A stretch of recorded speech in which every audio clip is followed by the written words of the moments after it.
अध्याय 991। डैडी की छोटी लड़कियां। 190 सेमी लंबी, लंबे गहरे हरे बाल, हरे सींग और बैंगनी आंखों वाली एक महिला उस महल से गुजर रही थी जहां वह रहती थी। उसका चेहरा गंभीर था, और हालांकि वह कोई आवाज नहीं कर रही थी, लेकिन उसके हर कदम से एक खतरनाक तीव्रता निकल रही थी। जो लोग इस महिला को देखते थे, वे उसके क्रोध को आकर्षित करने से बचने के लिए जल्दी से उसके रास्ते से हट जाते थे।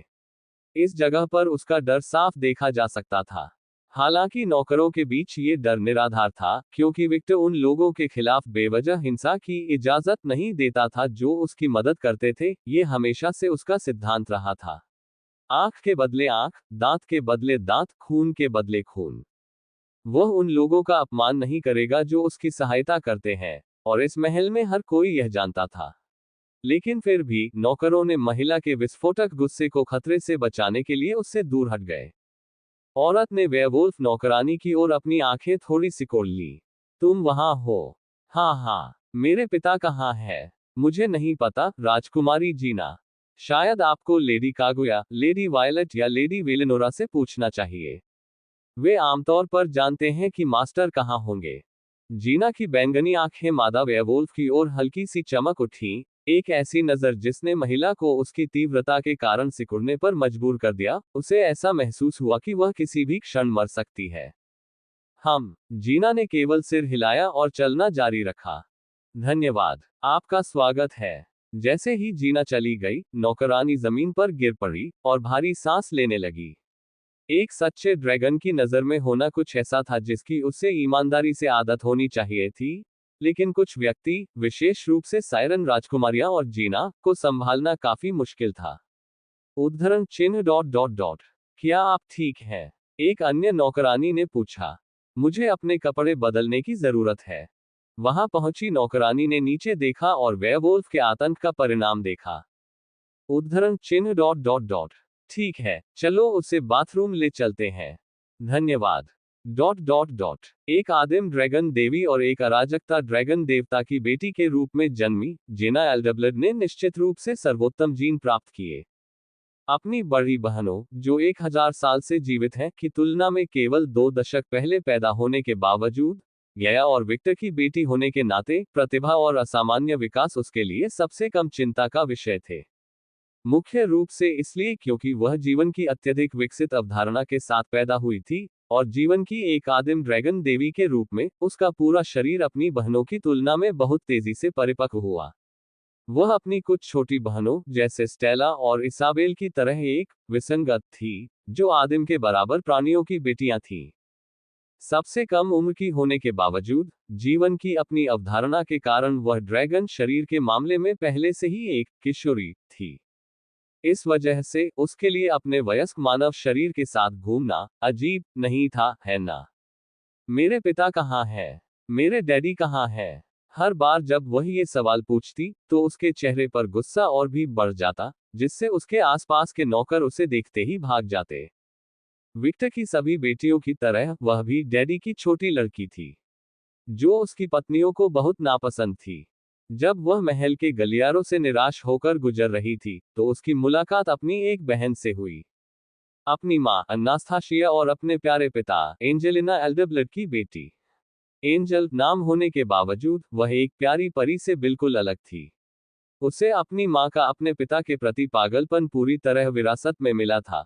वह पागलपन जो उसकी माँ ने और भी बढ़ा दिया था, क्योंकि यहाँ वयस्कों के लिए, कुछ अपवादों को छोड़कर, कोई सीमा नहीं थी।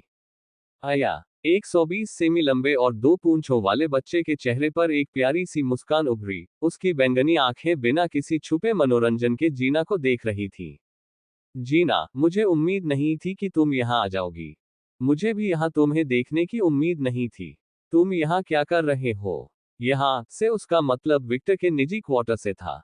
खैर, कम से कम वह कमरा जहाँ वह अपनी पत्नियों के साथ सोता था। आखिरकार, उनका निजी कक्ष वास्तविक शयन कक्ष से अधिक एक संग्रहालय जैसा था। बेशक, मैं अपने प्यारे पिताजी को खोजने आई थी। दुर्भाग्य से मैं उन्हें यहाँ नहीं पा सकी। जीना ने अपनी आंखें थोड़ी सिकोड़ ली और हवा सूंघते हुए उसे अपने पिता की गंध आ रही थी, लेकिन ये गंध उसके पिता के पास होने जैसी नहीं थी। यह उसके सामान की गंध की तरह लग रही थी। मुझे नहीं मालूम कि तुमने क्या लिया, लेकिन उसे वापस कर दो। मुझे नहीं मालूम तुम किस बारे में बात कर रहे हो। उसने अपना सिर घुमाया, सचमुच उलझन में थी। जीना की आंखें और भी तेज हो गईं। एक ऐसा नजारा जो किसी को भी उससे दूर भागने पर मजबूर कर दे, लेकिन एंजेलिना कोई आम इंसान नहीं थी, वह एक सच्ची ड्रैगन थी, विक्टर की बेटी। उसने बस जीना की नजरों से नजरें मिलाईं और उसके चेहरे पर वही मुस्कान थी। इसे वापस दे दो, उसने और भी अधिक तीव्रता से कहा। एंजेलिना ने अपनी आंखें थोड़ी सी सिकोड़ ली, और कुछ सेकंड के लिए उसकी आंखें पूरी तरह से बेजान हो गईं, जैसे दो बैंगनी काले छिद्र हों जो सब कुछ निगलने लगे हों। उसे एहसास हुआ कि उसकी बहन इस मामले को जाने नहीं देगी। नताशिया की बेटी होने के नाते उसे स्पष्ट रूप से फुलगर कबीले की बिजली विरासत में मिली है। वह आसानी से इस जगह से भाग सकती थी, लेकिन मामला यही खत्म नहीं होगा। चूंकि वे सभी एक साथ रहते थे, इसलिए गिना निश्चित रूप से किसी बिंदु पर इस मुद्दे को उठाएगी, इसलिए यहां अतिरिक्त रणनीति की आवश्यकता है। हाँ हाँ, कभी कभी मुझे आश्चर्य होता है कि क्या तुम मदर जीन की बेटी हो, न कि मदर गया जैसी ग्रीक। एंजेलिना ने निराश होकर आह भरी और अनिच्छा से अपने आयामी स्थान से एक शर्त निकाली, एक वस्तु जिसे उसके प्यारे पिता, चाचा हेफेस्ट और मां नतालिया ने बनाया था। अनिवार्य रूप से कंगन के भीतर आयामी स्थान 2500 किलोमीटर था। बेशक ये सीमा नहीं थी। इससे भी बड़े आयामी स्थान थे जो एक पूरे बड़े देश को अपने अंदर समाहित कर सकते थे, हालांकि ये वस्तुएं केवल उसकी माताओं के लिए ही उपलब्ध थीं। उसके कंगन के विपरीत इन आयामी स्थानों में जीवन भी हो सकता था, लेकिन वे ऐसी वस्तुएं थीं जिनके उपयोग के लिए अधिक जिम्मेदारी की आवश्यकता होती थी। वस्तु का स्वरूप उपयोगकर्ता की पसंद के अनुसार भिन्न होता था, और यह कंगन, कान की बाली या यहां तक कि हथियार भी हो सकता था, जो उपयोगकर्ता की इच्छा के अनुसार बदलता रहता था। चूंकि ये दैवीय और राक्षसी सामग्री के मिश्रण से बना था, इसलिए ये लगभग अटूट था। एंजेलिना इसे एक कंगन के रूप में रखना पसंद करती थी और कभी कभी इसे अपनी दो दोहरी पूंछों को पकड़ने वाले अखबार के रूप में भी रखती थी। जीना ने हवा सूंघी और उस शर्ट पर अपने पिता की खुशबू महसूस की, और उसकी नजर की तीव्रता गंभीरता से लालची में बदल गई। उसने पूरी कोशिश की कि वह गंभीर रहे और अपने आवेगों के आगे न झुके, लेकिन आमतौर पर जब बात उसके पिता की आती थी तो उस नियंत्रण का कोई मतलब नहीं होता था। एंजेलिना ने हल्की मुस्कान के साथ कहा, हे, केवल ऐसे ही समय में तुम्हारा ग्रीक पक्ष अधिक प्रकट होता है। क्या बात है, मेरी प्यारी बहन। उद्धरण चिन्ह डॉट बोलना। मैं तुम्हें ये दूंगा और हम ऐसा दिखावा करेंगे कि ऐसा कभी हुआ ही नहीं। जीना चुप हो गई, उसकी तीव्र निगाहें कम हो गईं क्योंकि वह स्पष्ट रूप से मामले के बारे में सोच रही थी। ये देखते हुए कि उसे निर्णय लेने में कितना समय लग रहा है, एंजेलिना ने अपना ट्रम्प कार्ड इस्तेमाल किया। उसने अपने पिता की सोते हुए फोटो की एक प्रति निकाली, एक फोटो जो उसने अपनी मां के सभ्य संग्रह से कॉपी की थी। दुर्भाग्य से वह अधिक मसालेदार संग्रह नहीं खोज पाई जो पूरी तरह से छिपा हुआ था, और उसकी मां ने इसके बारे में अपना मुंह नहीं खोला, जिससे वह बहुत चिढ़ गई। अभी के बारे में कैसे? सौदा। जीना ने शर्ट की खुशबू सूंघते हुए जल्दी से दोनों चीजें ले ली। पिताजी, मुझे आपकी याद आती है। मैंने आपको 3 घंटे से नहीं देखा है। वह पूरी तरह से चिल्लाई। एंजेलिना ने मुस्कुराते हुए चुपके से उस जगह से निकलना शुरू कर दिया। वह उस पल का फायदा उठाने जा रही थी जब उसकी छोटी बहन विचारों में खोई हुई थी। गड़गड़ाहट, गड़गड़ाहट, गड़गड़ाहट। 4 बार बिजली चमकने की आवाजें सुनाई दी। नताशा, कार्मिला और विक्टोरिया प्रकट होते हैं। अरे माओ, एंजेलिना ने कराहते हुए कहा। एंजेलिना, तुम यहाँ क्या कर रही हो? नताशा ने उत्सुकता से पूछा। साफ साफ मत पूछो, बहन। वे हमारे कमरे में खड़े हैं। ये स्पष्ट है कि ये कामुक बच्चे यहाँ क्यों हैं। नेटी ने नाक भान सिकोड़ी। खैर, कम से कम हमारी अन्य बेटियां यहाँ नहीं हैं। एंजेलिना उन्हें अपनी हरकतों में घसीट लेती है। जब भी मैं ये देखती हूँ, मुझे एक तरह की डीजा वू की अनुभूति होती है। विक्टोरिया ने अतीत के बारे में सोचते हुए कहा। माह, उंगली उठाने की कोई जरूरत नहीं है, एंजेलिना को समझाने दो। कार्मिला, जो यहाँ की गोरी महिलाओं की सबसे बुजुर्ग और तकनीकी रूप से पूर्वज थी, बोली। तकनीकी रूप से कहें तो वह एंजेलिना की दादी भी थी, लेकिन हम इस पर कोई टिप्पणी नहीं करते। माँ के अलावा कोई भी रिश्ता भ्रामक हो जाता है क्योंकि यहाँ हर कोई किसी न किसी तरह से एक दूसरे से जुड़ा हुआ है। इसलिए अगर कोई महिला विक्टर की पत्नी है तो वह माँ है, लेकिन अगर वह विक्टर की बेटी है तो वह बेटी है। उन सभी के बीच जटिल रिश्ते के बारे में बहुत ज्यादा सोचने की तुलना में ऐसी चीजों को छोड़ देना आसान है। ये जानते हुए कि वह स्पष्ट झूठ नहीं बोल सकती थी, क्योंकि उन्हें पता चल जाता, लेकिन चूंकि माँ अन्ना वहां मौजूद नहीं थी, इसलिए उसके पास झूठ बोलने का अवसर भी था। एंजेलिना ने मुस्कुराते हुए तुरंत समझाया। खैर, मैं हॉल से शांतिपूर्वक चल रहा था जब मैंने हॉलवे को देखा जो डैडी के कमरे की ओर जाता था। मैंने सोचा क्यों नहीं। जब मैं यहाँ पहुंचा तो मैं गीना को दरवाजे के सामने मेरे प्यारे डैडी की शर्ट के साथ खड़ा देखकर आश्चर्यचकित था। एंजेलिना ने सुविधाजनक ढंग से अपनी बहन को बस के नीचे फेंक दिया। उद्धरण चिन्ह डॉट डॉट डॉट। अरे, जीना, जो अपनी ही दुनिया में खोई हुई थी, अचानक जाग उठी जब उसने महसूस किया कि कई आंखें उसे घूर रही हैं, और अपनी वर्तमान स्थिति को देखकर, जो ईमानदारी से कहूं तो बिल्कुल भी उचित नहीं थी, वह स्तब्ध रह गई। मुझे लगा कि यह एक अवसर है, इसलिए मैंने उनके साथ शामिल होने का निर्णय लिया और उन्होंने मुझे इस मामले में चुप रहने के लिए कुछ चीजें सुझाई। जीना ने आंखें खोलकर देखा। उसकी बहन ने सारा दोष किसी और पर नहीं मढ़ा, लेकिन उसने ऐसा दिखाया जैसे सब कुछ उसी से शुरू हुआ था। ये बदमाश, इसकी हिम्मत कैसे हुई? जीना ने एंजेलिना की ओर गौर से देखा, जो धीरे से मुस्कुराती रही। उद्धरण चिन्ह डॉट डॉट डॉट।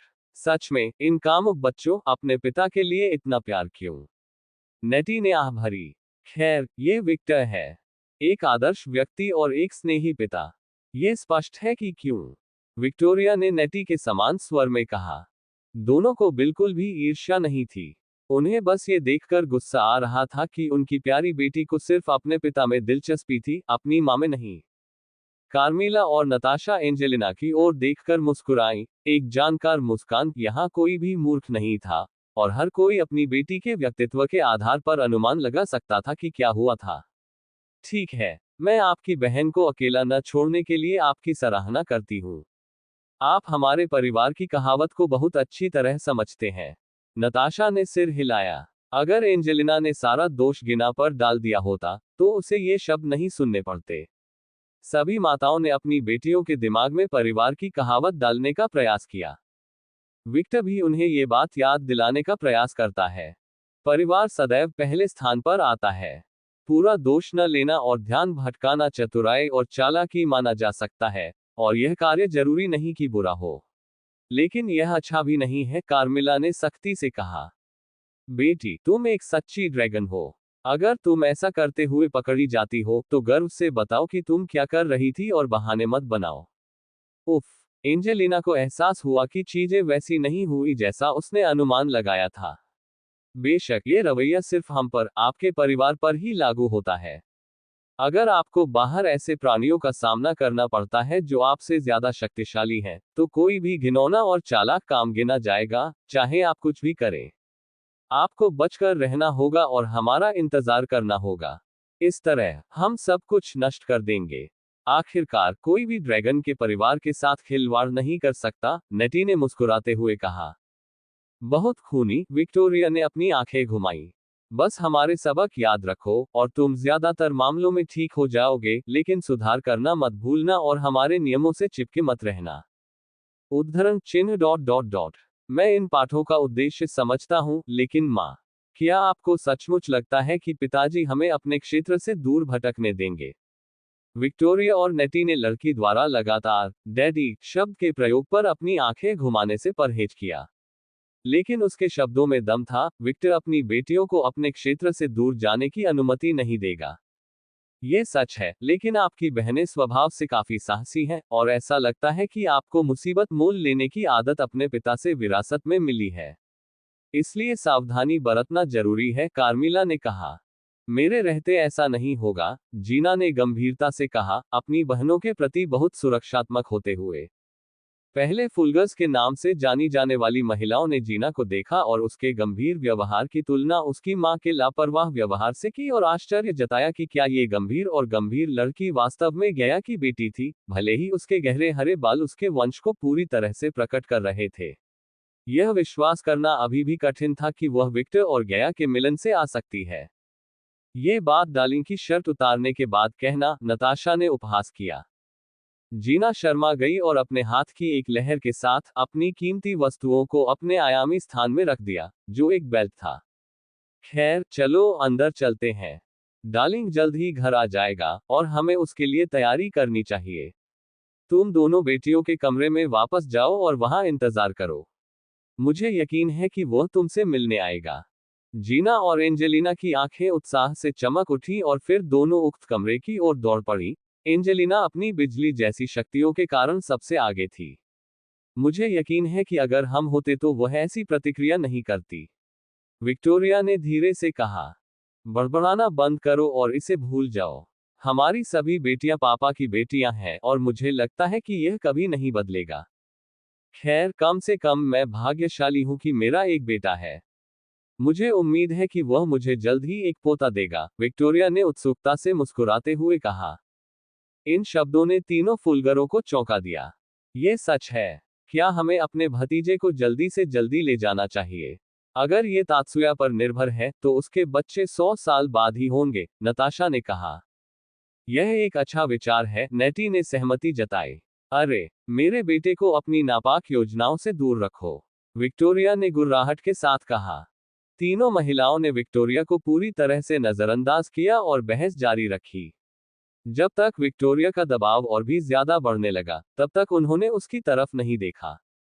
चिंता मत करो, बेटी। हम ऐसा कुछ नहीं करेंगे जो तात्सुया नहीं चाहेगा। हमारी बेटियां पहले से ही हैं, और भले ही हमें ये पसंद नहीं है कि वे डार्लिंग को इतना महत्व दें और हमें भूल जाएं, फिर भी हम उन्हें लाड़ प्यार करना पसंद करते हैं, कार्मिला ने कहा। उद्धरण चिन्ह। यह अच्छी बात है। तात्सुया को ऐसा कुछ करने के लिए मजबूर मत करो जो वह नहीं करना चाहता। बेशक, कार्मिला ने सिर हिलाया। अध्याय 992, बातचीत। अगर लियोन ये कहे कि उसे इस स्थिति की उम्मीद नहीं थी, तो वह झूठ बोल रहा होगा। वह अपनी पत्नी को, या अब पूर्व पत्नी को, बहुत अच्छी तरह से जानता था। वह नजर जो उसने विक्टर को दिखाई थी जब वे महान पिशाचों में बदल गए थे, ये वही नजर थी जो उसने अतीत में देखी थी जब उसने उसे देखा था, केवल अंतर यह था कि नजर अधिक तीव्र और शिकारी थी, अधिक पशुवत। उस समय के संदर्भ में अजीब लगने के बावजूद, नए इंसान बनने के बाद, अब उसे अलौकिक दुनिया के बारे में और अधिक समझ आ गई थी, जिससे उसे पता चला कि यह जितना लगता था, उससे कहीं ज्यादा सामान्य था। महान पिशाच, वेयरवुल्फ, यूकाई, राक्षस, देवदूत, भूत, देवता, बुरी आत्माएं। हमेशा की तरह सबसे अच्छा उदाहरण देवता होंगे और सबसे सशक्त उदाहरण यूनानी है, विशेष रूप से क्रोनोस का वंश जो उसके पुत्र ज़्यूस और पोसाइडन के साथ आगे बढ़ा। ये दो देवता थे जो किसी भी पुरुष या स्त्री को बिना उनके प्रति बुरी मंशा के नहीं देख सकते थे, चाहे वह पुरुष या स्त्री उनका परिवार हो या न हो। यद्यपि देवता सबसे व्यवहारिक और चरम उदाहरण थे, रिश्तेदारों के बीच मिलन असामान्य नहीं था और यहाँ तक कि महान पिशाचों, वेयरवुल्फ और यहाँ तक कि कुछ महान योकाई कुलों जैसे बड़े गुटों में भी ऐसा होता था। शुद्ध स्वर्गदूतों के बीच ऐसी बात नहीं हुई क्योंकि वे मूलतः ईश्वरीय रचनाएं हैं। उनका प्रजनन उनके ईश्वर के माध्यम से होता है जो नए स्वर्गदूतों का सृजन करता है। तो हाँ, उसे इस स्थिति की उम्मीद थी, वह बेवकूफ नहीं है। लेकिन उसने अन्ना के प्रतिनिधित्व को नाइटिंगेल शहर में घूमते हुए एक बच्चे के रूप में देखने की उम्मीद नहीं की थी। बच्चे के सामने खड़ी छोटी लड़की ने उसे देखा और बोली, ओह, पिता की परछाई में से एक। Novel B J N N. उन्होंने मुझे बहुत जल्दी ढूंढ लिया। इसमें केवल 5 मिनट लगे। ये कैसे हुआ? मुझे यकीन है कि मैंने अपनी शक्तियों का इस्तेमाल किया है, उसने बहुत धीरे से कहा, हालांकि यहाँ सभी की मजबूत इंद्रियों के साथ, उसके शब्द बहुत जोरदार और स्पष्ट थे। लियोन का मिशन सरल होना चाहिए था, अपने बॉस की बेटी का पता लगाना, और एक बार ऐसा हो जाने पर, पत्नियों में से एक प्रकट होती, एक ऐसा आदेश जिसके बारे में उसे यकीन है कि विक्टर ने नहीं दिया था। क्योंकि वह जितना अति संरक्षणशील है, वह खुद ही छोटी लड़की की तलाश करेगा। वह अपने लिए ये काम करने के लिए किसी और को नहीं भेजेगा, इसलिए यह मिशन उसकी कुछ पत्नियों द्वारा आकस्मिक रूप से दिया गया होगा। सबसे अधिक संभावना वायलेट, साशा या रूबी की होगी। तीनों पत्नियों की एफ्रोडाइट, वेलेनोरा, कागुया, एलोनोर और स्कैथा के साथ पूरे समूह का नेतृत्व करने में अधिक भागीदारी थी। इन विचारों की पुष्टि तब हुई जब विक्टर की बेटी, जिसे उसकी पोती माना जा सकता है, के दिखाई देने के कुछ ही देर बाद कागुया प्रकट हुई। क्या वह वास्तव में मेरी रक्त संबंधी पोती है? रुको, यह देखते हुए कि मैं अपने बेटे के रक्त से पुनर्जन्म ले चुका हूं। क्या वह मेरी बहन की तरह है? ईमानदारी से कहूं तो वह नहीं जानता था। अलौकिक चीजें जितना अधिक आप इसके बारे में सोचते हैं उतनी ही जटिल होती जाती हैं, इसलिए उसने सोचना टाल दिया। हे माँ कागुया, मुझे हमेशा सबसे सख्त माएँ क्यों मिलती हैं? जब तुम्हें उनकी जरूरत होती है तो माँ पेपा कहाँ होती है? उसने अंत में बड़बड़ाते हुए कहा। स्टेला, इस सप्ताह तुम वाकई बहुत परेशान करने वाली हो, है ना? कागुया ने कठोरता से कहा। स्टेला, अन्ना की दादी का नाम। लियोन ने सोचा, और उसे अतीत की एक बात याद आ गई। उसे याद आया कि यदि अन्ना की कोई बेटी होती, तो वह अपनी दादी के सम्मान में उस छोटी लड़की का नाम स्टेला रखती, जो अन्ना के लिए माँ की तरह थी, वह परदादी जिसे विक्टर वास्तव में कभी नहीं जानता था। लेकिन मैं तो घूमना चाहता था। घर पर तो बहुत बोरिंग है। मिस सी, आपके पास तो सचमुच खोजने के लिए पूरी दुनिया है, और वहां भरपूर मनोरंजन भी है। आप बोर कैसे हो रही हैं? उद्धरण चिन्ह डॉट डॉट डॉट। मैं, ओह, ठीक है। मैं वह जगह देखना चाहता था जहां से पिशाच आते हैं। तुम लगातार झूठ बोलने में सक्षम हो, ये सोचना अविश्वसनीय है कि तुम्हारे माता पिता कौन है। कागुया ने अपनी आंखें घुमाई। उफ, मुझे यूनो को साथ लाना चाहिए था, स्टेला ने बड़बड़ाते हुए कहा। उसके यहाँ होने पर मुझे आश्चर्य है कि माँ कागुया कैसी प्रतिक्रिया देंगी। अपनी बेटी का नाम सुनते ही कागुया थोड़ा कांप उठी। यूनो एल्डब्लड एक शांत छोटी लड़की थी, लेकिन अपने पिता से जुड़ी किसी भी बात पर वह पूरी तरह से अति प्रतिक्रिया करती है। ईमानदारी से, अगर यूनो यहाँ होती, तो कागुया को आश्चर्य नहीं होता अगर वह काली लेप्टो के समुद्र में नाइटिंगेल की असली राजधानी पा लेती, सिर्फ इसलिए कि वह अपने पिता को नहीं ढूंढ पाए। यह एक चमत्कार ही है कि स्टेला ने अपनी शरारत में यूनो को शामिल नहीं किया, जबकि वे दोनों व्यावहारिक रूप से अविभाज्य हैं। शुक्र है, उसे नौकरानी के पाठों से मनोरंजन मिलता है। कागुया ने सोचा, उसकी तरह ही, उसकी बेटी ने भी नौकरानी बनने के लिए एक खास स्वाद विकसित किया है। लेकिन उसके मामले में, यह एक शौक से अधिक है क्योंकि कपड़े सुंदर हैं। और यह भी नहीं कि उसके शब्दों में, अगर वह वास्तव में नौकरानी बनना चाहती है तो वह केवल अपने पिता की सेवा करेगी। एक राजकुमारी और एक ड्रैगन होने के नाते, वह बहुत घमंडी है। वह अपने पिता के अलावा किसी की सेवा नहीं करेगी। तुम केवल ये क्यों कह रहे हो कि तुम अपने पिता को खोज रहे हो? कागुया ने आह भरी। जब कागुया ने कुछ कहने के लिए दोबारा अपना मुंह खोला, तो अपने सिर में अन्ना की आवाज सुनकर वह रुक गई। स्टेला ने गुस्से में अपना पैर जमीन पर पटका, जिससे चारों ओर एक छोटा सा भूचाल आ गया। ठीक है, मैं पिता को ढूंढ रही हूँ। वे उन 3 उपद्रवियों के साथ कहीं गायब हो गए, और कोई भी मुझे नहीं बता रहा कि वे कहाँ गए। जब कागुया ने कुछ कहने के लिए दोबारा अपना मुंह खोला, तो अपने सिर में अन्ना की आवाज सुनकर वह रुक गई। लड़कियों, डार्लिंग घर आ गया है। उन शब्दों से कागुया के चेहरे पर मुस्कान आ गई, जिसे स्टेला ने भी देखा। उद्धरण चिन्ह डॉट डॉट डॉट। वो मुस्कान तुम केवल पिताजी को देती हो। तुम्हें उनके बारे में कोई संदेश मिला है ना? बताओ मुझे। स्टेला ने कागुया के हाथ पकड़ते हुए उस पर छलांग लगा दी। कागुया ने गुस्से में स्टेला के सिर पर कराटे का वार किया, जिससे चारों ओर ध्वनि विस्फोट उत्पन्न हो गया। उफ, मेरा सिर। अपनी माँ का सम्मान करो, जवान औरत, नहीं तो तुम्हें और भी बहुत कुछ मिलेगा। तुम कौन होती हो मुझसे कुछ मांगने वाली? कागुया ने अपनी आंखें सिकोड़ ली। ऐसा लग सकता है कि वह जरूरत से ज्यादा प्रतिक्रिया कर रही है, लेकिन ऐसा नहीं है। युवा सच्चे ड्रैगन के लिए माता पिता को लगाम संभाल कर रखने की जरूरत है, अन्यथा बच्चा बिगड़ा हुआ और बहुत घमंडी बन जाएगा। ये 2 गुण उसके भविष्य को बहुत नुकसान पहुंचा सकते हैं। गर्व अच्छा है, लेकिन इससे बड़ा चढ़ाकर नहीं बताया जा सकता क्योंकि यह व्यक्ति को अंधा बना देता है। इसका अच्छा उदाहरण यह है कि देवता सोचते हैं कि वे अजय हैं, जब तक कि विक्टर जैसा कोई व्यक्ति प्रकट नहीं होता और उनमें से प्रत्येक को थप्पड़ नहीं मारता, जिससे वे अपने दंड कोने में आज्ञाकारी कुत्तों की तरह शांत हो जाते हैं। और हाँ, तुम सही हो, तुम्हारे पिता घर पर हैं। जिस क्षण स्टेला ने ये शब्द सुने, उसने अपना सिर पकड़ना बंद कर दिया, उसकी आंखें शक्तिशाली बैंगनी रंग से चमक उठी, और अगले ही पल, उसने बिना समय बर्बाद किए विक्टर की निजी दुनिया में गायब हो गई। कागुया ने आह भरी। और भी अधिक कष्टकारी शक्तियों वाले कष्टकारी बच्चे।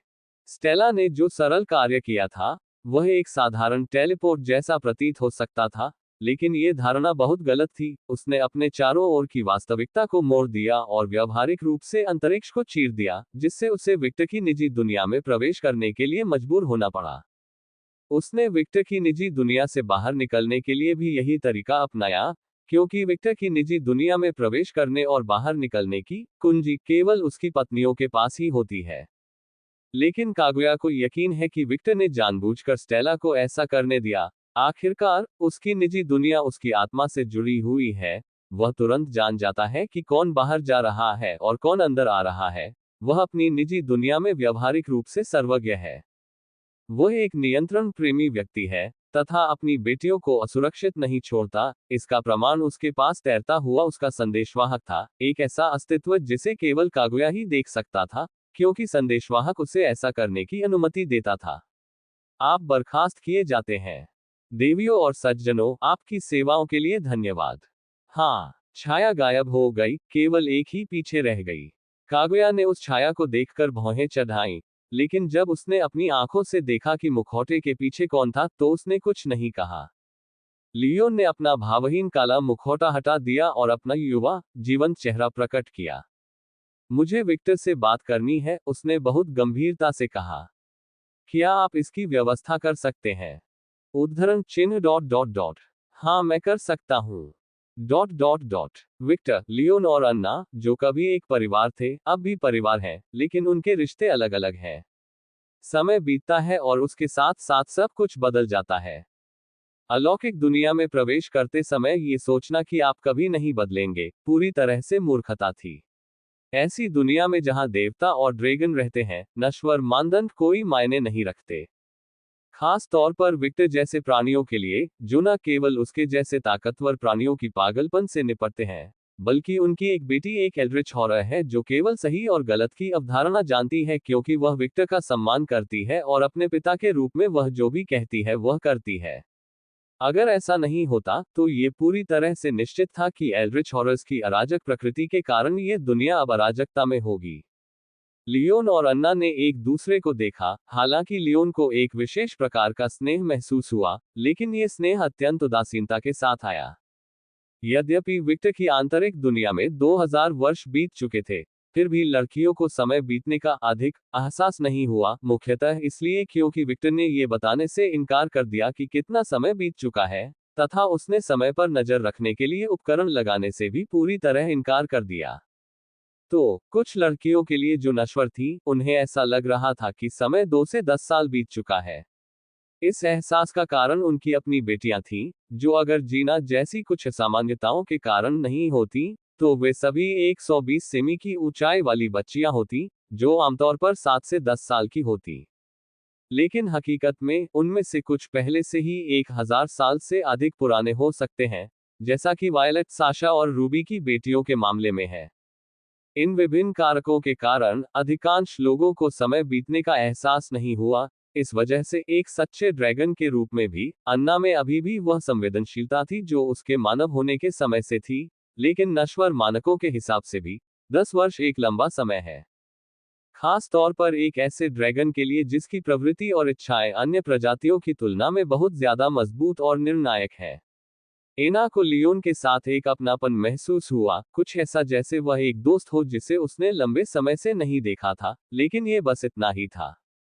फिलहाल वह ऐसा ही महसूस कर रही थी, लेकिन अपनी मानवीय संवेदनाओं को पूरी तरह से न खोने के कारण वह जानती थी कि यहाँ कैसे प्रतिक्रिया करनी है। दूसरी ओर, समय के मामले निश्चित रूप से एक व्यक्ति को प्रभावित करते हैं, और वह व्यक्ति विक्टर था। आखिरकार, वह हर चीज का प्रभारी था। उसके लिए 2000 साल बीत चुके थे, एक लंबा समय, और साथ ही यह नहीं था। ये देखते हुए कि उसके सिर में लाखों साल पहले रहने वाले प्राणियों की यादें हैं। समय का ऐसा बीतना उसके लिए अप्रासंगिक और महत्वपूर्ण दोनों था।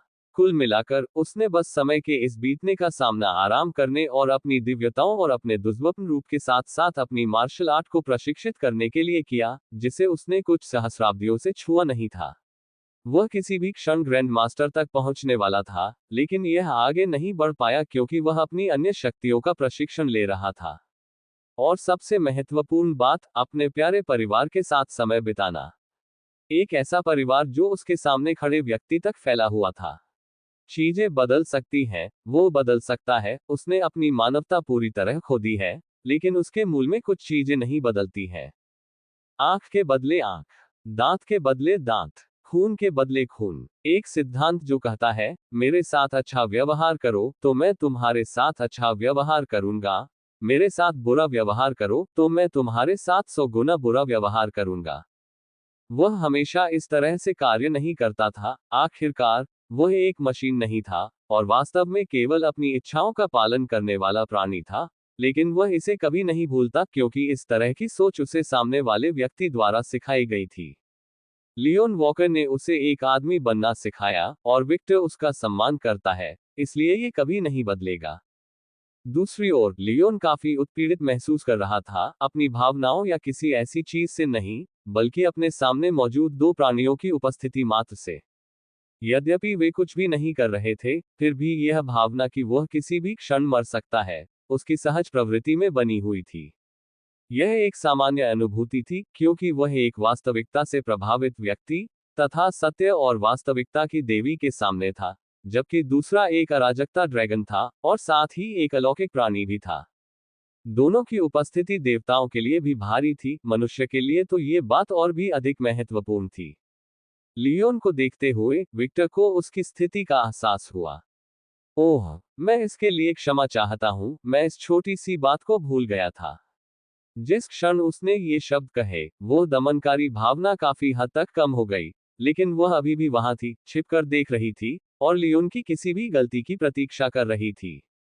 कम से कम उसे तो यही अनुभूति हो रही थी। वह नहीं जानता था कि यह अनुभूति विक्टर और अन्ना के शरीर से स्वाभाविक रूप से निकल रही थी। आखिरकार वे सर्वोच्च कोटि के देवता थे। लियोन ने गहरी सांस ली और फिर बोला, अभी कितना समय बीत गया है। अन्ना कब ड्रैगन बन गई? विक्टर और अन्ना ने कुछ सेकंड के लिए एक दूसरे को देखा, जैसे कि वे मानसिक बातचीत कर रहे हों, फिर उन्होंने फिर से लियोन की ओर देखा। समझ गया, मुझे लगता है कि स्पष्टीकरण दिया जाना चाहिए।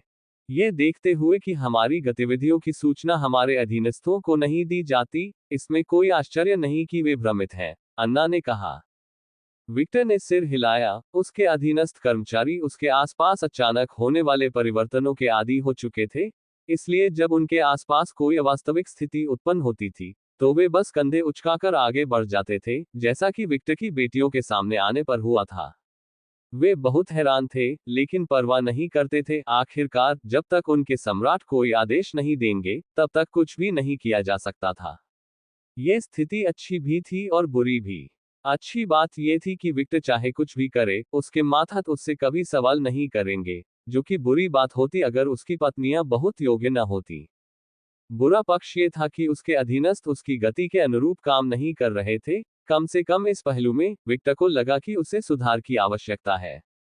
कम से कम बुनियादी और आवश्यक जानकारी तो मिलनी ही चाहिए। देवताओं और मेरी बेटियों और पत्नियों की शक्तियों के बारे में कुछ बुनियादी जानकारी। विक्टर बेशक इस रिपोर्ट में सब कुछ नहीं डालेगा, वह बेवकूफ नहीं है। वह जानता है कि अपनी सारी शक्ति के बावजूद जानकारी किसी अजीब तरीके से लीक हो सकती है, जिसके बारे में उसे अभी तक पता नहीं है। आखिरकार यह अलौकिक दुनिया है, यहाँ सचमुच कुछ भी अकल्पनीय हो सकता है, इसलिए हर व्यक्ति अपनी पत्नियों और बेटियों के बारे में जितना कम जानेगा, मन की शांति उतनी ही बेहतर होगी। आइए शुरू से शुरू करते हैं, विक्टर ने कहा, और लियोन को बताना शुरू किया कि क्या हुआ था, तथा उसे उसके आसपास की घटनाओं के बारे में भी जानकारी दी। अध्याय 993, बातचीत। 2000 साल, लियोन ने बड़बड़ाते हुए कहा। उसे विश्वास नहीं हो रहा था कि विक्टर की आंतरिक दुनिया में इतना समय बीत चुका है। उसने अभी अभी विक्टर द्वारा बताई गई पूरी कहानी सुनी थी। एक अविश्वसनीय कहानी, फिर भी उसके सामने जो आदमी था उसे देखते हुए बहुत ही विश्वसनीय। बहुत पहले वो उस मोड़ से भटक गया था जिसे ईश्वरीय मानकों के अनुसार भी सामान्य माना जाता था। इसका एक उदाहरण ये कहानी स्वयं थी, यहाँ तक कि लियोन, जिसने अलौकिक दुनिया में ज्यादा समय नहीं बिताया था, जानता था कि विक्टर की तरह समय के साथ छेड़छाड़ करना अत्यंत कठिन था, यदि लगभग असंभव नहीं था। लेकिन यहाँ भी वह ऐसे नियम तोड़ रहा था जैसे कि वे पहले से ही अस्तित्व में ही न हो। विक्टर ने बताया, वास्तव में 2000 वर्ष बीत जाने के बावजूद मेरी कुछ पत्नियों को ही समय बीतने का एहसास हुआ, जबकि अन्ना जैसी अन्य पत्नियों के लिए तो केवल 10 से 20 वर्ष का समय ही बीता। अन्ना ने विक्टर की तरफ हल्की सी नजर डाली, उसे समझ नहीं आ रहा था कि उसके हस्तक्षेप के लिए उसे नाराज होना चाहिए या उसका आभार मानना चाहिए। वह आभारी थी क्योंकि इस तरह से हस्तक्षेप करके, उन्हें यह नहीं बताते हुए कि कितना समय बीत चुका है, कुछ पत्नियां जो पहले इंसान थीं, उन्होंने अभी भी अपनी मानवीय संवेदनशीलता को बनाए रखा और अपनी मानवता को पूरी तरह से नहीं खोया। लेकिन वह परेशान थी क्योंकि इस साधारण इशारे का मतलब सिर्फ इतना था कि उसके पति को समय का सामना करने की उसकी क्षमता पर भरोसा नहीं था। यह एक जटिल भावना थी जिसे वह अब महसूस कर रही थी। इस बात को अभी के लिए एक तरफ रखते हुए, उन्होंने कहा, बिल्कुल, विक्टर के हस्तक्षेप के कारण हमें ज्यादा फर्क महसूस नहीं हुआ। समय का एकमात्र माप जो हम संदर्भ के रूप में उपयोग कर सकते हैं वह है बच्चों का विकास, और वह भी 100% सटीक नहीं था, ये देखते हुए कि हम जिस प्रकार के बच्चों के बारे में बात कर रहे हैं। उद्धरण चिन्ह डॉट डॉट डॉट ड्रैगन, अधिक सटीक रूप से कहें तो ड्रैगन बच्चे, लियोन ने कहा। यही एक कारण है कि मुझे और समय चाहिए था, विक्टर ने सिर हिलाया। मेरी बेटियां सामान्य रूप से मनुष्यों की तरह नहीं बढ़ती हैं, भले ही उनमें से कुछ के लिए 1000 साल बीत गए हों, वे अभी भी बच्चे ही हैं। उद्धरण चिन्ह डॉट डॉट डॉट ये समझ में आता है। मैं ड्रैगन्स के जीव विज्ञान के बारे में ठीक से नहीं जानता, लेकिन मैंने सुना है कि उन्हें पूरी तरह से विकसित होने में हजारों साल लगते हैं। सच है, यही ज़ालद्राक ने कहा था। लेकिन अब यह अतीत की बात है, मेरी बेटियां ड्रैगन के मानकों के हिसाब से भी सामान्य नहीं हैं, वे बहुत तेजी से बढ़ रही हैं। लेकिन मनुष्यों के लिए यह अभी भी बहुत धीमी है। उद्धरण चिन्ह डॉट डॉट डॉट क्या आप ये कह रहे हैं कि ईश्वरीय और ड्रैगन मानकों के अनुसार वे तेजी से बढ़ रहे हैं, लेकिन नश्वर मानकों के अनुसार वे धीमी गति से बढ़ रहे हैं? लियोन ने थोड़ा भ्रमित होकर अपना सिर खुजलाया। बिल्कुल, विक्टर ने सिर हिलाया। वे देवियां हैं और साथ ही ड्रैगन भी हैं। सैद्धांतिक रूप से उन्हें पूरी तरह से विकसित होने में लाखों साल लगने चाहिए, लेकिन यहीं पर मैं एक पूर्वज के रूप में भूमिका में आता हूं। मेरा खुद का अस्तित्व उनके करीब होने से उनके विकास को बढ़ावा मिलता है। इसलिए जो होने में 10,000 साल लगने चाहिए, वह घटकर 1000 साल रह जाएगा। सामान्यतः एक ड्रैगन को पूर्ण रूप से विकसित होने और परिपक्व होने में 100,000 वर्ष लगते हैं, लेकिन मेरी बदौलत यह समय घटकर 10,000 रह गया है। उद्धरण चिन्ह डॉट डॉट डॉट यहाँ बहुत सारे शून्य हैं। NOWELLBEIN.CO। वास्तव में, विक्टर ने हंसते हुए सहमति जताई। विक्टर ने कहा, यही कारण है कि हमें अपने परिवार को बढ़ाने के लिए दूर जाने की जरूरत है। लेकिन जैसा कि पहले बताया गया है, मेरे हस्तक्षेप के कारण कुछ चीजें वास्तव में बदल गईं। एक ऐसे व्यक्ति के रूप में जिसने असामान्य तरीकों से इसका अनुभव किया है, समय की शुरुआत से ही अस्तित्व में रहे प्राणियों की यादों का अनुभव किया है, मैं लोगों पर समय के प्रभावों से पूरी तरह अनभिज्ञ नहीं हूं। खास तौर पर नश्वर लोगों पर। असंवेदनशीलता, ऊब, छोटी छोटी बातों की परवाह न करना, अलगाव आदि। ये केवल छोटे छोटे लक्षण हैं जो नश्वर लोगों को हो सकते हैं जो देवताओं की तरह लंबे समय तक जीने के आदी नहीं है। बेशक, यही बात देवताओं पर लागू नहीं होती, आखिरकार, वे सभ्यता की शुरुआत से बहुत पहले से मौजूद थे, और उनमें से कुछ ही वास्तव में बदले क्योंकि वे कालातीत देवता हैं, जो वस्तुतः अलग ढंग से निर्मित हुए हैं।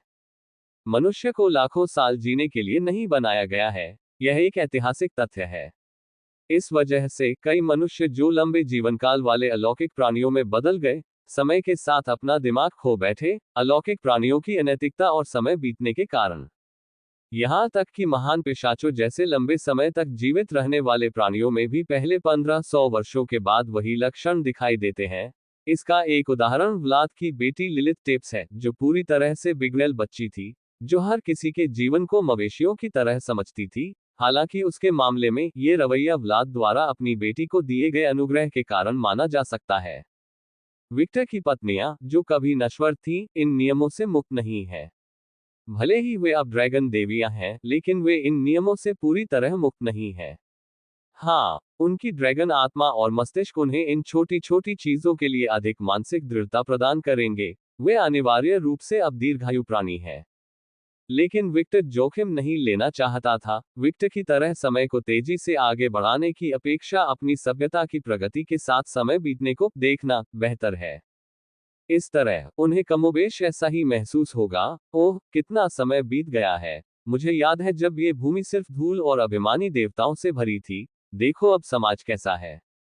उन सभी में उपलब्धि की भावना पैदा होगी। आखिरकार अप्रत्यक्ष या प्रत्यक्ष रूप से वे सभी किसी न किसी तरह से वेलेनोरा द्वारा निर्मित समाज से जुड़े हुए हैं, और उनकी प्रगति देखना उनकी मानसिकता के लिए अच्छा होगा। विक्टर शायद बहुत ज्यादा कर रहा है, और कुछ महिलाएं, भले ही वे 100,000 साल बिता लें, अपने अस्तित्व के नए तरीके के कारण ज्यादा नहीं बदलेंगी। लेकिन ये ठीक है, विक्टर ऐसा ही है और हमेशा रहेगा। एक ऐसा आदमी जो अपने प्रियजनों से जुड़ी हर बात को बढ़ा चढ़ाकर बताता है।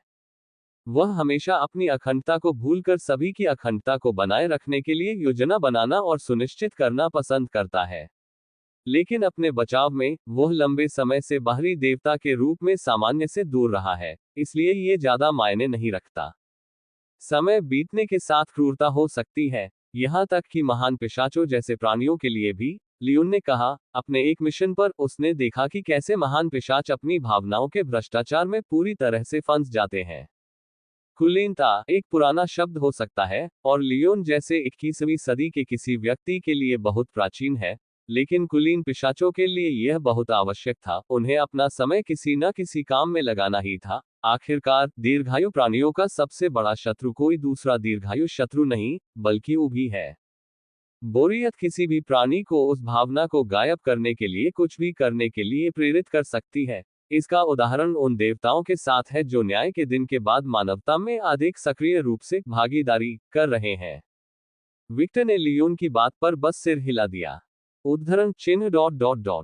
और फिर ये कब हुआ? लियोन ने विक्टर और अन्ना की ओर इशारा करते हुए पूछा, जो थोड़ा काम गए लेकिन फिर खुद को संभाल लिया। यह एक अनैच्छिक प्रतिक्रिया थी जो अभी भी उसके अंदर मौजूद मानवीय संवेदनाओं के कारण हुई थी, लेकिन उसका गर्व अब बहुत अधिक था। और जब गर्व का उल्लेख किया जाता है, तो वह भावना की ओर इशारा नहीं करती, बल्कि ड्रैगन के अस्तित्व की ओर इशारा करती है। स्वभाव से ड्रैगन ऐसे प्राणी हैं जो विभिन्न प्रकार के खजाने जमा करने का आनंद लेते हैं। साथ ही वे कामुक, घमंडी, क्षुद्र और भावनाओं से प्रेरित भी होते हैं। केवल वे ड्रैगन ही इन बुरे गुणों को नियंत्रित कर सकते हैं जो लंबे समय तक जीवित रहे हैं। एक रक्त ड्रैगन के लिए जो दो जातियों का मिश्रण है, ये बुरे गुण और भी अधिक बढ़ गए थे। जब गर्व का उल्लेख किया जाता है, तो वह अपने बारे में बात कर रही होती है। बहुत पहले ही उसने इन तुच्छ चीजों की परवाह करना बंद कर दिया था। वह एक ऐसी प्राणी है जिसके पास अपनी उंगलियों पर वास्तविकता को मोड़ने की शक्ति है। वास्तविकता सचमुच वह हो सकती है जो वह चाहती है। ऐसी दुनिया में जहां विक्टर, जीन और हाल ही में उसकी बेटी अन्ना नहीं है, वह एक अजय देवी होगी। वास्तविकता ये थी कि दुर्भाग्य से जब से उसने बहुत समय पहले नए विक्टर को देखा था, उसके मन में हमेशा कुछ विचार आते थे। लेकिन नियमों, प्रतिबद्धता जैसी चीजों के कारण ये विचार कभी आगे नहीं बढ़ पाए। और क्योंकि विक्टर वास्तव में इतना बदला नहीं था, उसने सिर्फ जाति बदल ली थी। यहाँ तक कि उसकी मानवीय संवेदनाएं अभी भी बरकरार होने के बावजूद, इस तरह की शक्ति लोगों को बदल सकती है, और अन्ना कोई अपवाद नहीं है। ... गलत, वो बस बहाने बना रही थी। हाँ, इस तरह की शक्ति ने इस तरह के बदलावों को जन्म दिया, लेकिन किसी ऐसे व्यक्ति के लिए जो हमेशा परिवार के करीब रहता है और जिसे अपने पति पूर्व बेटे द्वारा लगातार इसके महत्व की याद दिलाई जाती है। वास्तविकता ये थी कि दुर्भाग्य से जब से उसने बहुत समय पहले नए विक्टर को देखा था, उसके मन में हमेशा कुछ विचार आते थे। लेकिन नियमों, प्रतिबद्धता जैसी चीजों के कारण ये विचार कभी आगे नहीं बढ़ पाए। और क्योंकि विक्टर वास्तव में इतना बदला नहीं था, उसने सिर्फ जाति बदल ली थी। लेकिन यह पूरी तरह से बदल गया जब वह एक महान पिशाच बन गई। वह सहज और स्वार्थ दोनों से अपने निर्माता पर अधिक ध्यान देने लगी, और यह रुचि तब और भी बढ़ गई जब वह एक ड्रैगन बन गई।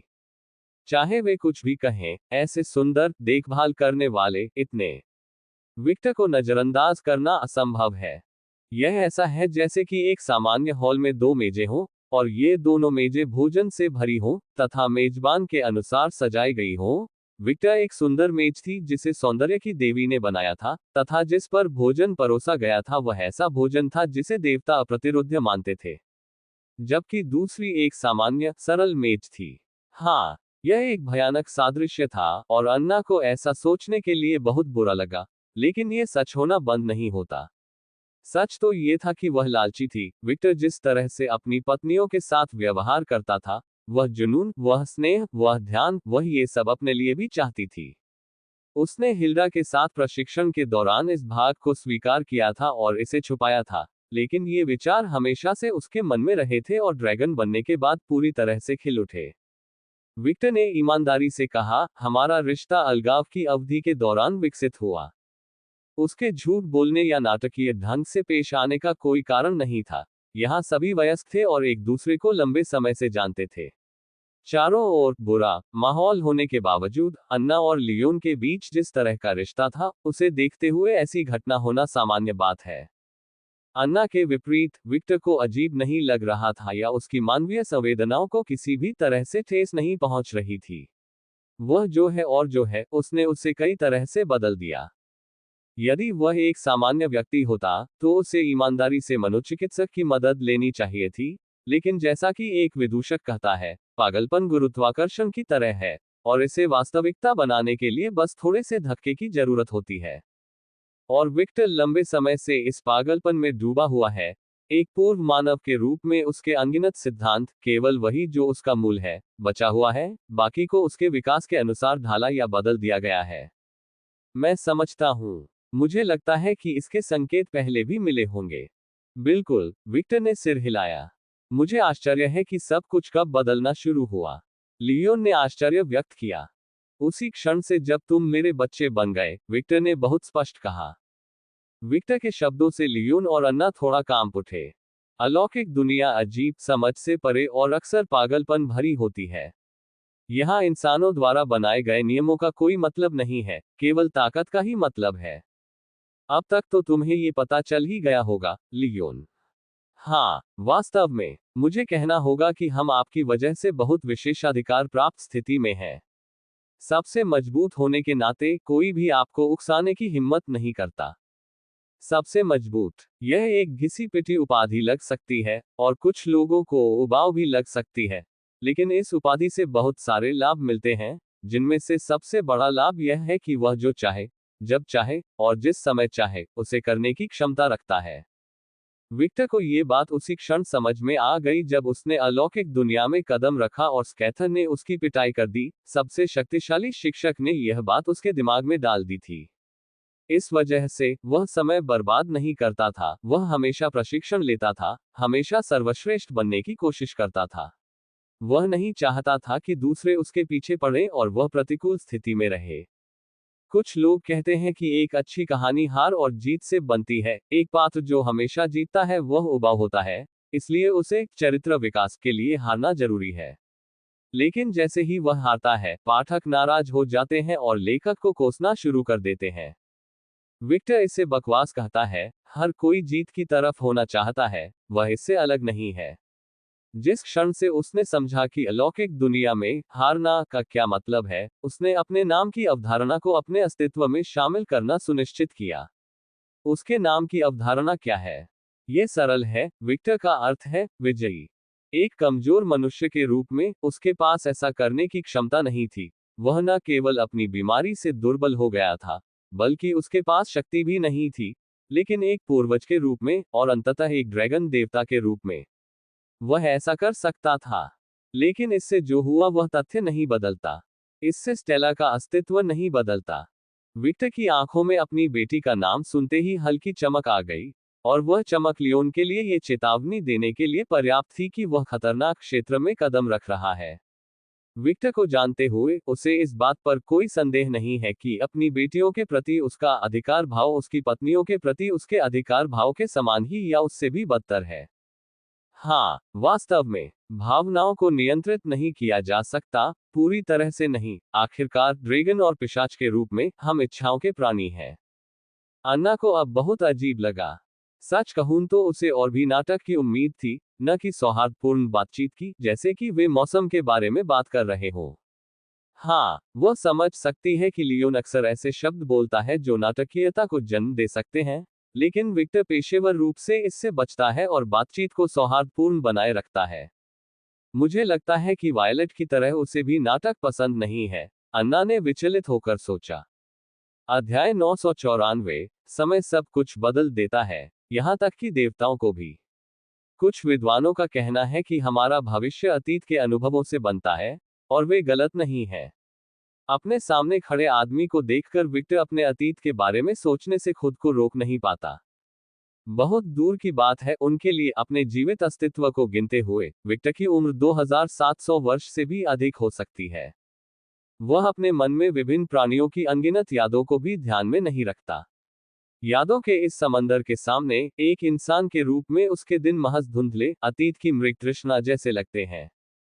लेकिन एक इंसान के रूप में उसका समय एक बहुत लंबी और दूर की स्मृति है, इनमें से कुछ यादें हमेशा उसके साथ रहेंगी। आखिरकार उसका क्रूर मस्तिष्क उसे भूलने नहीं देता। गलत, उसकी आत्मा उसे भूलने नहीं देती। उदाहरण के लिए, वह दिन जब वह एंड्रू, एडवर्ड, लियोना और फ्रेड के साथ दोस्त बना, उसे कभी नहीं भुलाया जा सकेगा।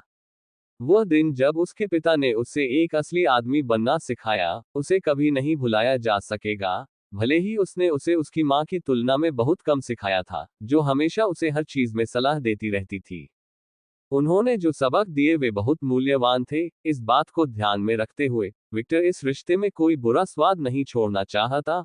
वह लियोन का सम्मान करता है और उस दिन तक उसका सम्मान करता रहेगा जब तक कि वह उसका सम्मान तोड़ने के लिए कुछ नहीं करता। ये विचार ही हैं जो विक्टर को बातचीत को निर्देशित करने के लिए अपने सभी संचार कौशल का उपयोग करने के लिए प्रेरित करते हैं। लियोन, जो हुआ उसके लिए कोई बहाना नहीं है।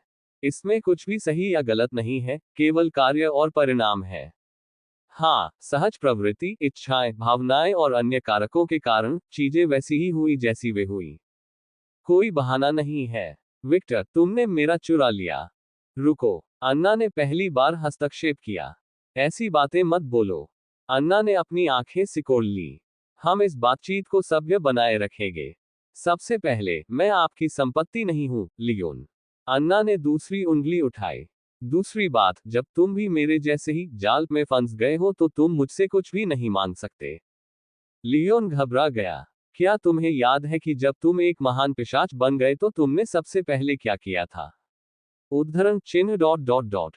मैं, अगर तुम्हें याद नहीं है तो मैं तुम्हें याद दिला दूं, तुम दूसरी औरतों की इच्छा करने लगे थे और गुप्त रूप से उनकी तलाश करने लगे थे। आपने विक्टर की पत्नियों की ओर इसलिए नहीं देखा क्योंकि आप उसकी प्रतिक्रिया से डरते थे, क्योंकि विक्टर हमेशा देख रहा था। लियोन चुप हो गया। फिर से, मैं किसी पर उंगली नहीं उठा रहा या किसी को दोषी नहीं ठहरा रहा, ये बस हुआ। इसमें कुछ भी सही या गलत नहीं है, केवल कार्यों के परिणाम है।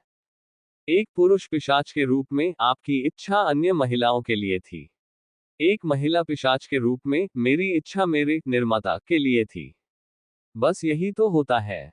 अपने अपने गुरुओं से प्रशिक्षण लेने के बाद हम उस इच्छा को दबाने और सभ्य तरीके से व्यवहार करने में कामयाब रहे। लेकिन जिस दिन से विक्टर ने हमारी ओर ध्यान आकर्षित किया, हमारा रिश्ता पहले ही खत्म हो चुका था, यह आप और मैं जानते हैं। हमारे आसपास हो रही अन्य घटनाओं के कारण हमने इस बारे में बात नहीं की। हाँ हाँ, काश मैंने विक्टर के प्रस्ताव को अस्वीकार कर दिया होता और इंसान बनी रहती। विक्टर ने लियोन के शब्दों पर कोई प्रतिक्रिया नहीं की, वह वैसा ही रहा, क्योंकि भले ही उसने अपनी अनेक क्षमताओं का उपयोग न किया हो, वह देख सकता था कि लियोन ने जो कहा था, उसका मतलब वह नहीं था, वह झूठ बोल रहा था। अन्ना ने भी यह बात नोटिस की और अपनी आंखें घुमाते हुए अन्ना बोली, अपने आप से झूठ मत बोलो। क्योंकि मैं झूठ नहीं बोलूंगी। मुझे इंसान न रह जाने का कोई अफसोस नहीं है। इसके होने से अन्ना के हाथ में शुद्ध शक्ति का एक नारंगी गोला बना। ये गोला अन्ना द्वारा केवल अपनी ड्रैकोनिक शक्तियों का उपयोग करके उस वास्तविकता को ईंधन देने का परिणाम था जिसमें वह अपने हाथ में एक हाइड्रोजन बम पकड़े हुए है, एक ऐसा बम जिसकी शक्ति को वह और भी बढ़ा सकती है। शक्ति, यह ऐसी बात है जिसका मुझे कभी अफसोस नहीं होगा। कोई भी कमजोर होना पसंद नहीं करता। अगर कोई ऐसा प्राणी है जो दावा करता है कि वह सिर्फ कमजोर इंसान ही रहना पसंद करेगा और ड्रैगन, वेयरवुल्फ या वैम्पायर जैसा कुछ ज्यादा शक्तिशाली नहीं बनना चाहेगा, तो वह इंसान झूठ बोल रहा होगा। शायद सत्ता स्वीकार न करने का कारण ये था कि वे किसी से बंधना नहीं चाहते थे, या इसलिए कि वे बहुत घमंडी थे, लेकिन निस्संदेह समस्या स्वयं सत्ता नहीं थी, बल्कि मनुष्य का अपना व्यक्तित्व था। कोई भी व्यक्ति सत्ता को अस्वीकार नहीं करेगा। अन्ना स्वयं के साथ पाखंड कर रही होगी यदि वह कहे कि वह एक कमजोर मानव के रूप में रहना पसंद करेगी, न कि वह शक्तिशाली ड्रैगननी जो वह अभी है। और अन्ना वह नहीं हो सकती। जिन देवताओं को वह जागृत कर रही है उनमें से एक देवता तो लेस देन सत्य, ग्रेटर देन ही है। और तुम भी वही हो। तुम्हें इसका कोई अफसोस नहीं है। हमारे सामने झूठ मत बोलो क्योंकि यह काम नहीं करेगा। NOWELLBEIN.CO। लियोन चुप रहा और बहुत देर तक अन्ना को देखता रहा, फिर उसने आह भरी। तुम सही हो, मुझे इसका कोई अफसोस नहीं है। ये शक्ति नशीली है। समय सब कुछ बदल देता है, यहाँ तक कि हम शक्तिशाली प्राणियों के लिए भी। मैं इसे न पहचानूं तो मूर्खता होगी। जैसा कि मैं एक बार था, विक्टर ने दोनों का ध्यान आकर्षित करते हुए कहा। मुझे उम्मीद थी कि इस शक्ति को प्राप्त करने के बाद हमारे लिए चीजों को बदलने की आवश्यकता नहीं होगी, लेकिन मैं भोली थी। यह मेरी स्वार्थी इच्छा थी कि मैं तुम्हें ये शक्ति प्रदान करूं। आखिरकार मैं नहीं चाहती थी कि तुम मुझे छोड़ दो। प्रिय, अन्ना ने कोमल आंखों से बड़बड़ाया। एक ऐसा शब्द जिसने अनजाने में लियोन को गंभीर क्षति पहुंचाई।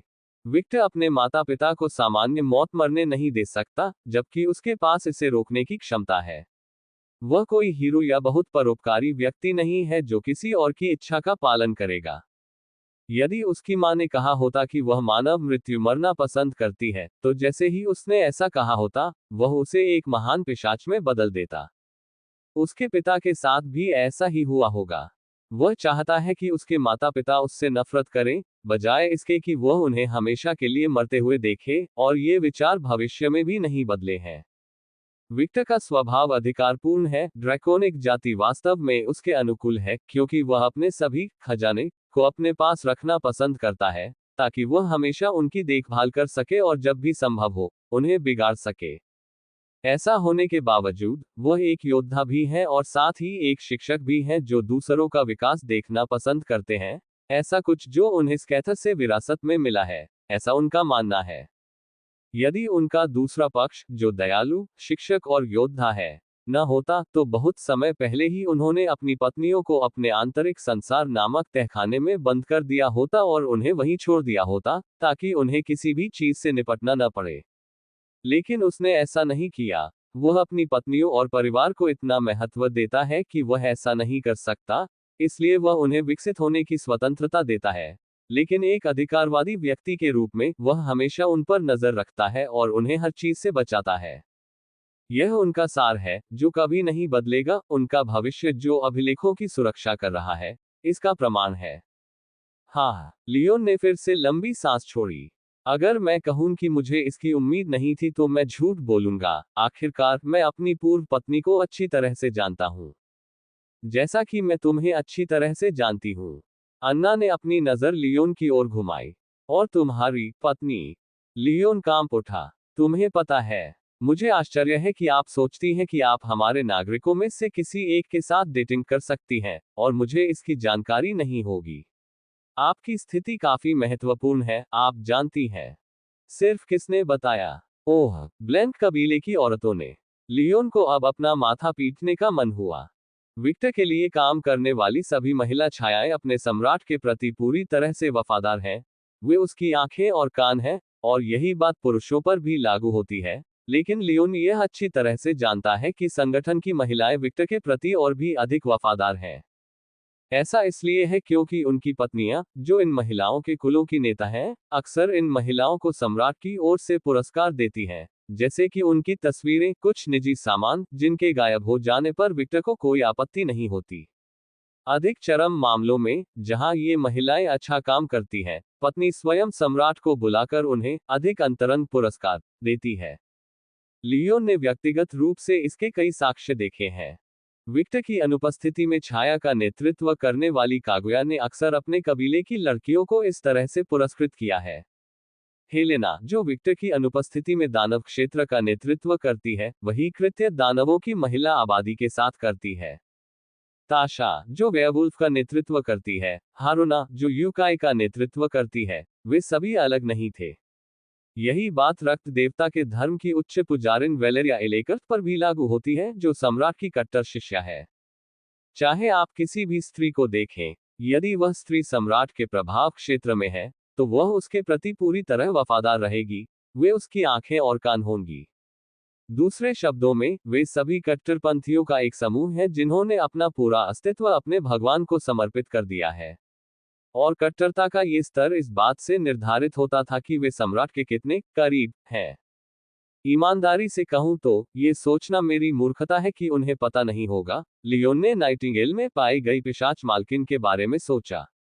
उनके सीधे अधीन काम करने वाले छायाकर्मी निश्चित रूप से सबसे कट्टर हैं।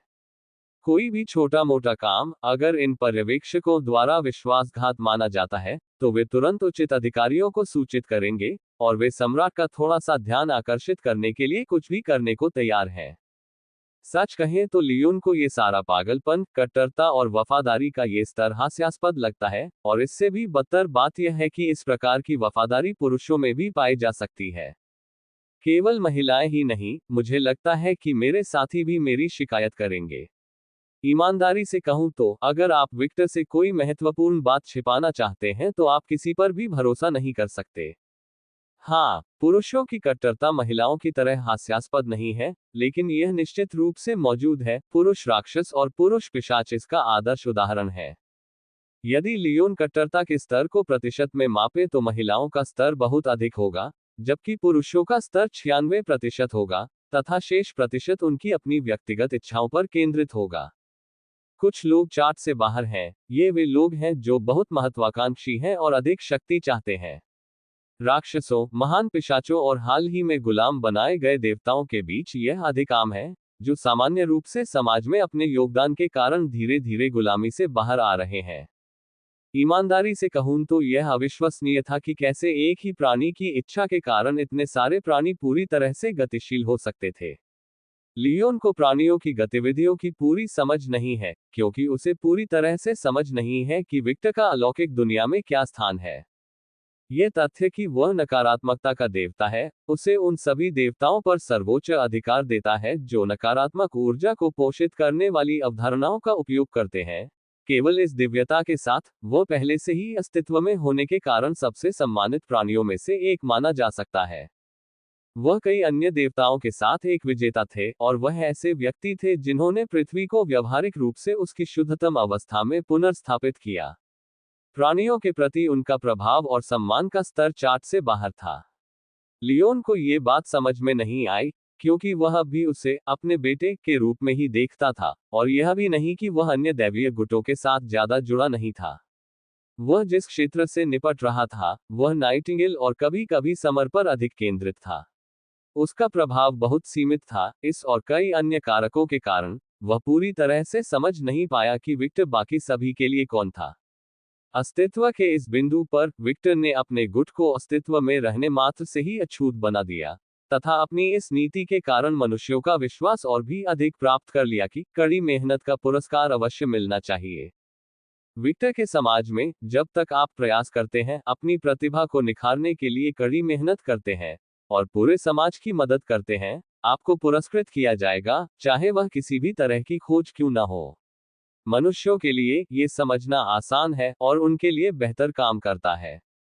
उनका समाज आलसी लोगों के लिए भयानक है, लेकिन जब तक आप अपना काम करते रहेंगे, तब तक आप अच्छी तरह से जी सकेंगे। ये बताने की जरूरत नहीं है कि वेलेनोरा की टेक्नोक्रेसी सभी बुनियादी जरूरतें प्रदान करती है। वेलेनोरा शहर में बुनियादी जीवनयापन के लिए आपको पैसे की भी जरूरत नहीं है, बेशक अन्य चीजों के लिए पैसे की जरूरत होती है। एक और बहुत महत्वपूर्ण तथ्य यह है कि अब वे जानते हैं कि मरने के बाद वे कहाँ जाएंगे। नश्वर लोगों के मन में, अगर वे मरते हैं तो वे सम्राट के नरक में या दिव्य पिता के स्वर्ग में जाएंगे। जीवन और मृत्यु अब अज्ञात नहीं है। इसका कारण यह है कि भारत को छोड़कर संपूर्ण पृथ्वी ग्रह पर सबसे प्रमुख धर्म रक्त देवता और आकाशीय पिता का धर्म है। रक्त देवता का धर्म बड़ा है क्योंकि इसमें कई अन्य देवता भी सम्मिलित हैं। शिंटो पंथ की अमातरसु उनकी पत्नी है, इस कारण सम्राट भगवान की उपाधि कोई अतिशयोक्ति नहीं है। रक्त देवता के धर्म को कई बार पुनः तैयार करना पड़ा ताकि इसमें और अधिक देवताओं को जोड़ा जा सके जो देव सम्राट के अधीनस्थ हैं। रक्त देवता के धर्म में इन नए देवताओं में से अधिकांश विक्टर की पत्नियां हैं जो देवत्व तक पहुंच चुकी हैं। अंततः विक्टर की अपनी बेटियों को भी इसमें शामिल किया जाएगा, जिससे एक पूर्ण विकसित देवमंडल का निर्माण होगा जहां वह हर चीज का निर्माता है। अध्याय 995। पिता अपनी बेटियों से बहुत प्यार करते हैं और उन्हें बहुत लाड प्यार करते हैं। मैं देख रहा हूं कि आप काफी सोच में खोए हुए हैं। मैं बस ये पता लगाने की कोशिश कर रहा हूं कि मेरे साथ विश्वासघात किसने किया, लियोन बोला। लगभग सभी। आखिरकार, भले ही आपके पास अधिक अधिकार न हो, फिर भी आपकी स्थिति बहुत महत्वपूर्ण है, जैसा कि पहले कहा गया है। अन्ना की बातें सुनकर लियोन थोड़ा सिकुड़ गया। अब जब हमने अपने पत्ते टेबल पर रख दिए हैं, तो चलो इसे वयस्कों की तरह हल करते हैं, अन्ना ने कहा और उसके शरीर में एक हल्की आभा छा गई। ये आभा उसकी शक्ति या ऐसा कुछ नहीं था, यह उसका नया स्वभाव था। आखिरकार वह भी एक महारानी थी। बहुत बढ़िया। लियोन ने आह भरते हुए अन्ना को गंभीरता से देखा। तुम क्या प्रस्ताव रखती हो? अन्ना ने कहा, हम वैसे ही रहेंगे जैसे पहले थे, अंतर केवल इतना है कि अब आप मुझसे जुड़े नहीं हैं और आप अपने हरम या जो भी चाहें उसे करने के लिए स्वतंत्र हैं। तो व्यवहारिक रूप से तब कुछ भी नहीं बदलेगा। बेशक ऐसा होगा। हमारे बीच अब कोई ड्रामा नहीं होगा, हम पहले जैसा परिवार हो सकते हैं, अन्ना ने कहा। उद्धरण चिन्ह ... हम और बच्चों का क्या हुआ? उनके बारे में क्या? इस बार विक्टर ने पूछा। अन्ना को अंदर से आह भरने की इच्छा हुई जब उसने विक्टर के शरीर से निकलती अतिसुरक्षात्मकता को देखा। भले ही उनकी बेटियां कई पुराने देवताओं से ज्यादा शक्तिशाली थीं, लेकिन वह आदमी जरूरत से ज्यादा सुरक्षात्मक था। अपनी बेटियों का नाम सुनते ही विक्टर संपूर्ण विनाश या आदिम विनाश की स्थिति में चला जाता था। ... हाँ, कोई बीच का रास्ता नहीं था। जो लोग उसकी बेटी को धमकाते थे, उन्हें सबसे बुरे तरीके से मारा जाता, उनका अस्तित्व एक अलौकिक भय से विकृत हो जाता। ऐसी मौत जो उन विधर्मियों के लिए उचित थी। यह ध्यान देने योग्य बात है कि यही कारण है कि उनकी बेटियां हमेशा अपने पिता को आदर्श मानती हैं और उनके प्रति आसक्त रहती हैं। ये जानते हुए कि उसे अपने शब्दों का चयन सावधानी से करना चाहिए, लियोन ने कहा, क्या मैं उनसे मिल सकता हूं? आखिरकार वे मेरी पोतियां ही हैं। उद्धरण चिन्ह ... हम। विक्टर गहरी सोच में डूबा हुआ बस उसे देखता रहा। उसकी लाल बैंगनी आंखें खतरनाक और शांत अवस्था के बीच झिलमिला रही थीं, मानो वह अपने सम्मान और अधिकार बोध से जूझ रहा हो। ये जानते हुए कि यदि वह नहीं बोलेगी तो विक्टर की प्रतिक्रिया संभवतः नकारात्मक होगी, अन्ना ने कहा, आप ऐसा कर सकते हैं, लेकिन इसमें एक समस्या है। उद्धरण चिन्ह ... समस्या क्या है? लियोन ने ठंडे पसीने से लथपथ होकर पूछा। ये ध्यान देने योग्य बात है कि विक्टर से यह पूछने की उसकी हिम्मत बहुत थी, जबकि उस आदमी की हालत अब काफी अस्थिर थी। क्या छोटी लड़कियां आप में रुचि लेंगी? किसी कारण से लियोन को ऐसा लगा जैसे उसे किसी अदृश्य तीर ने मारा हो जो उसके शरीर में गहराई तक घुस गया हो। अपने दिल को थामते हुए लियोन हकलाते हुए बोला, क्या मतलब है तुम्हारा? बिल्कुल वही जो मैंने कहा था, अन्ना ने आह भरते हुए कहा। जैसे, मैं इससे कैसे कहूं, ये छोटी लड़कियां अपनी रुचि व्यक्त करने के तरीके में बहुत ही अतिवादी है। एना ने थोड़ा उलझन में कहा, वह सिर्फ डिसफंक्शनल नहीं कहना चाहती थी क्योंकि यह शब्द असभ्य था। वे डिसफंक्शनल नहीं थी, वे सिर्फ खास थी। उद्धरण चिन्ह ... हम। लियोन को तुरंत समझ नहीं आया, लेकिन विक्टर के वापस आने की खबर सुनकर स्टेला की प्रतिक्रिया को याद करने के बाद उसे समझ आ गया। उद्धरण चिन्ह ... क्या वे सभी स्टेला की तरह हैं? हाँ, अन्ना का जवाब सरल था। इसके बाद सन्नाटा छा गया, लेकिन यह स्पष्ट था कि लियोन काफी सदमे में था। सभी से मेरा मतलब है सभी। लियोन ने स्पष्ट कहा। हाँ, मेरी सभी बेटियां ऐसी ही हैं। अन्ना ने सिर हिलाया। विक्टर के अलावा किसी और चीज में उनकी दिलचस्पी जगाना एक मुश्किल काम है। उनकी दुनिया व्यावहारिक रूप से उसके इर्द गिर्द घूमती है, और मैं ये बात रूपकात्मक रूप से नहीं कह रही हूँ। अन्ना ने आह भरी। यह उन विषयों में से एक था जिसे लेकर वह भी असहज महसूस करती थी। आखिरकार उसकी प्यारी बेटी की नजरें केवल उसके पिता पर ही थीं, यहाँ तक कि उसके शुरुआती शब्द भी डैडी थे, जिससे उसे बहुत निराशा हुई। विक्टर ने जब ये शब्द सुने तो वह धीरे से मुस्कुराया। उसके चारों ओर मानो फूल खिल गए और लियोन के लिए एक बहुत ही असहज माहौल बन गया, जो काफी भयभीत महसूस कर रहा था। एक अलग तरह से भयभीत। NO12BIN.CO। अन्ना ने जब अपने पति की यह खूबसूरत छवि देखी तो वह आहें भर उठी और चुपके से एक फोटो खींचकर अपने खजाने में रख ली। विक्टर के घातक आकर्षण के प्रति लियोन की दीवानगी को देखते हुए, उसने विक्टर को और अधिक स्वीकार्य बनाने के लिए उसके चारों ओर एक वास्तविकता फिल्टर बनाया। वह ऐसा केवल इसलिए कर सकी क्योंकि विक्टर अपना पूरा आकर्षण इस्तेमाल नहीं कर रहा था और खुद को रोक नहीं पा रहा था। लियोन ने राहत की सांस लेते हुए कहा, हाँ, मुझे वह पक्ष पसंद नहीं है। मेरा काम सॉसेज लड़ाई नहीं है, बल्कि गुफा में घुसना है। अन्ना ने कुछ सुना, लेकिन उसने ऐसा दिखावा किया कि उसने कुछ नहीं सुना। तो तुम्हें क्या लगता है, डार्लिंग? अन्ना ने पूछा। उसने एक प्रस्ताव रखा, लेकिन असली निर्णय लेने वाला विक्टर था। अब वह अधिक शांत था, वह अधिक सौहार्दपूर्ण हो सकता था। सामान्यतः वह ऐसा नहीं है, लेकिन जैसा कि देखा गया है, अपनी बेटियों और अन्य पुरुषों से संबंधित कोई भी बात विक्टर के लिए पूरी तरह वर्जित है, भले ही यह पुरुष उसका पूर्व पिता ही क्यों न हो। विक्टर के साथ कोई भेदभाव नहीं था। उसकी बेटियों पर उसका अधिकार इस स्तर तक पहुंच गया था कि कोई भी पुरुष जो वह नहीं था, उसे खत्म कर दिया जाने का खतरा था। वह मुस्कान जो सचमुच उसके चारों ओर फूल खिला रही थी, थोड़ी फीकी पड़ गई, और वह सोचने लगा। ईमानदारी से, अन्ना को लगता है कि वह बहुत ज्यादा अतिशयोक्ति कर रहा है। आखिरकार उसकी बेटियां कभी उसका साथ नहीं छोड़ेंगी। लेकिन उसने इस पर कोई टिप्पणी नहीं की। आखिरकार विक्टर कुछ भी गलत नहीं कर रहा था। वह सिर्फ अपने परिवार की सुरक्षा सुनिश्चित कर रहा था, कुछ ऐसा जो उसे लगता है कि यह बहुत सुंदर है। डॉट डॉट डॉट हाँ, अन्ना भी बहुत सामान्य नहीं है। वह मुस्कान जो सचमुच उसके चारों ओर फूल खिला रही थी, थोड़ी फीकी पड़ गई, और वह सोचने लगा। मेरी खूबसूरत बेटियां किसी और आदमी को ढूंढ रही हैं। बिल्कुल नहीं। उसे मार डालो। उसका अधिकार जताने वाला पक्ष इसके खिलाफ था। ये ठीक है ना? वह हमारे पिता हैं, एक ऐसे व्यक्ति जिनका हम सम्मान करते हैं, और यह भी कि उन्हें अपनी जगह पता है। वह हमारी बेटियों से प्यार नहीं करेंगे। उनके योद्धा पक्ष ने हल्के से अधिकार जताने वाले लहजे में कहा। आप अच्छी तरह जानते हैं कि यह 100% सही नहीं है। आखिरकार हमारी बेटियां सुंदर हैं।